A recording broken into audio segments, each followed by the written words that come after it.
The power-on stalls duplicate at a safe altitude the accidental stalls that can be encountered during takeoff and climb-out.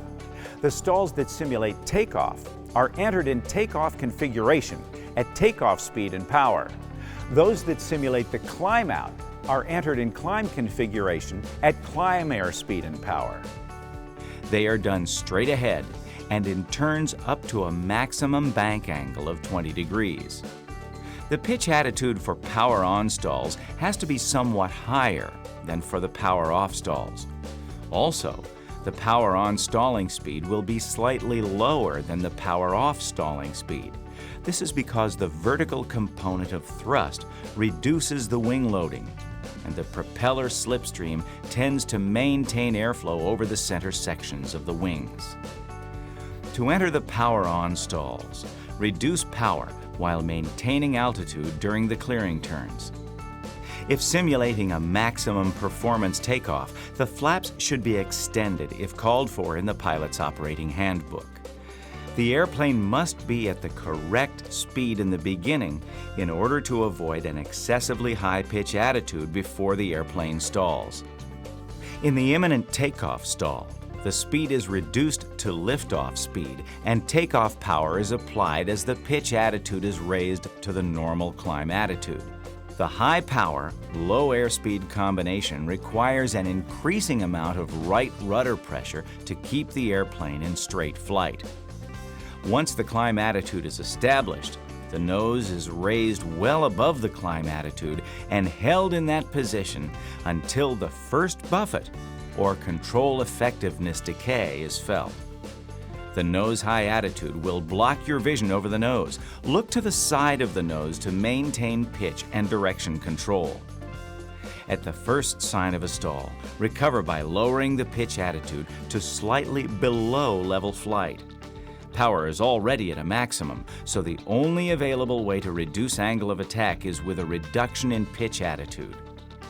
If flaps are extended, it will take a noticeably lower pitch attitude to recover from the stall.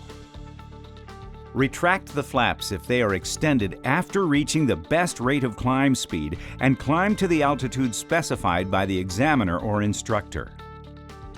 The full takeoff stall is identical to the imminent stall, with the exception that the recovery is delayed until the airplane is fully stalled.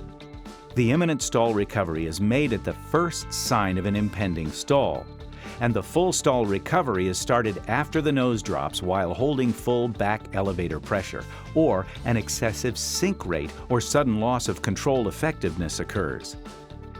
Takeoff and departure stalls are also done in turns.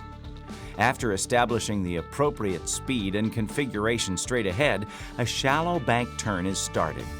The bank should not exceed 20 degrees and should remain constant as speed is reduced. Because of engine torque and P factor, turns to the left will tend to steepen, and banks to the right will tend to decrease. However, during power-on turning stalls to the right, you may find it necessary to use right rudder to overcome torque and P factor and left aileron to prevent the bank from increasing. The tendency in most airplanes is for the high wing to stall first, resulting in the airplane rolling toward the high wing. This is because, as the stall approaches, the airplane begins to mush and slip toward the low wing. This has the effect of blanking out the airflow over the raised wing, causing it to stall first, and the airplane will roll in that direction. If the turn is perfectly coordinated at the stall, the airplane should not experience any rolling moment with the nose simply pitching away from the pilot. Because of the loss of rudder effectiveness at low airspeed, it may not be possible to keep the ball centered in power-on stalls. If the ball is not centered, the airplane will roll away from the ball. If the ball is to the right, the airplane will roll to the left. During the recovery, you should be prepared to use coordinated rudder and aileron pressure to stop the roll and level the wings.